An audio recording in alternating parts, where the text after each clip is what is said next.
Dawn bleeds across the craters and trenches and into the devastated forest. Explosions tear the ground, mud rises and showers Anna. Men tumble headlong into open craters filled with rotting cadavers. Mangled human and horse flesh make a feast for rats. Other men are blasted to bits and pieces. Some drown in mud and blood.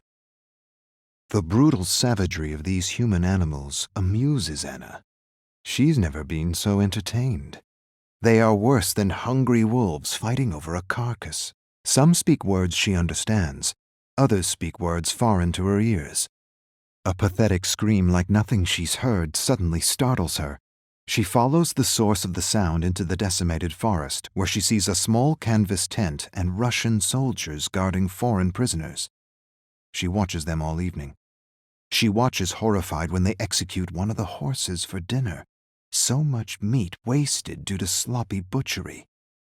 After dinner, the Russians grab one of their foreign prisoners and crush his head with a shovel to pass the time. They laugh and make jokes. She watches them in the shadows and laughs silently. Not with them. At them. A shovel is clunky, the blows are awkward, the death messy. These men are neither fish nor meat. Her mother taught her better. She was going to search for another pack of human animals, but something catches her eye. Something that reminds her of her father. Something perfect for her little Bushka. A gift. Anna hides in the shadows and fixes her gaze on the gift. The Russian soldier carves the gift as he guards and swears at foreign prisoners in the shredded canvas tent. They kill and torture each other because they cannot talk to one another. She remembers a book her mother once had. She pointed to the pictures and called them soldiers. They were the ones who butchered her father. Soldiers tear each other apart for reasons her mother could never explain. She watches them and doesn't understand. She's not sure they do either. Maybe they like the hunt, the scent of fear, the bloodlust. She stares at the perfect gift and wants to give them a little war they'll never forget. But there are too many, and her mother suddenly appears before her with a smile and tells her little Anna she will need to thin the ranks. I can do that. I will show you, and I will show them where crawfish sleep. The Russian soldier does a peculiar thing to his prisoner. He ties him to a gnarled branch by his ankle and lights a fire a few inches under him. She scrunches her brow, confused. You kill the game before you roast it. But these soldiers enjoy his agony. She recognizes the yelling and shrieking foreigner. Just a few moons ago, he was torturing Russian prisoners in another tent. Just a few moons ago, he was the tormentor. The Russian holds the perfect gift in his hands while the prisoner shrieks and squeals like a pig. She smirks. It's kind of a funny cry. It is. It's amusing.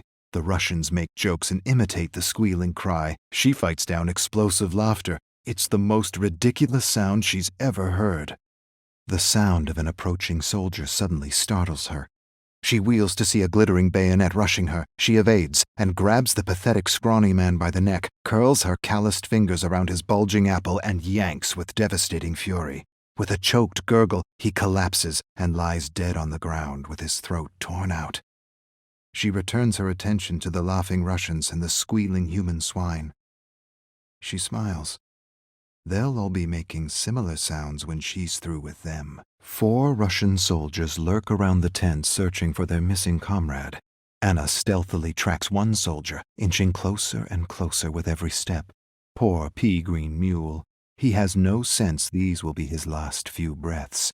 She watches him for a long moment, then strategically steps on a twig.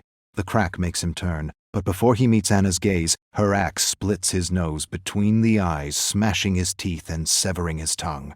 She covers his bloody mouth with her hand as she rummages through his pockets for the perfect gift. Nothing.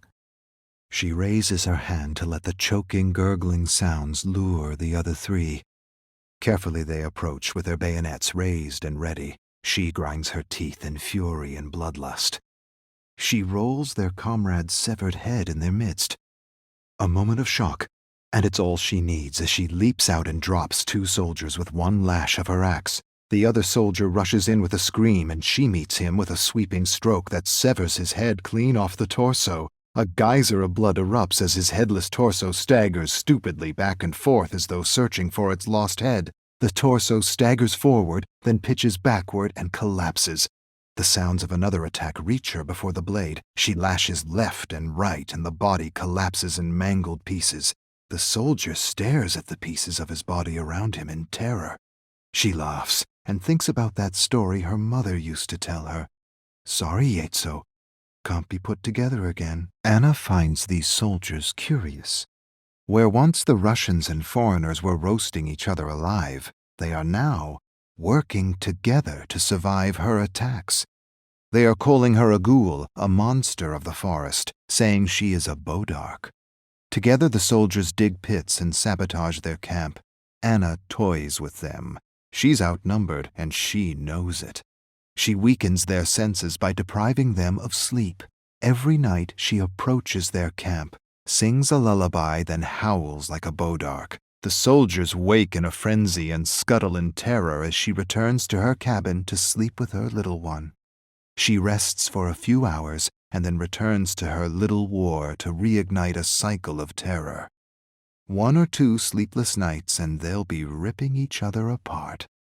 It'll be a matter of walking in and taking what belongs to her little Bushka.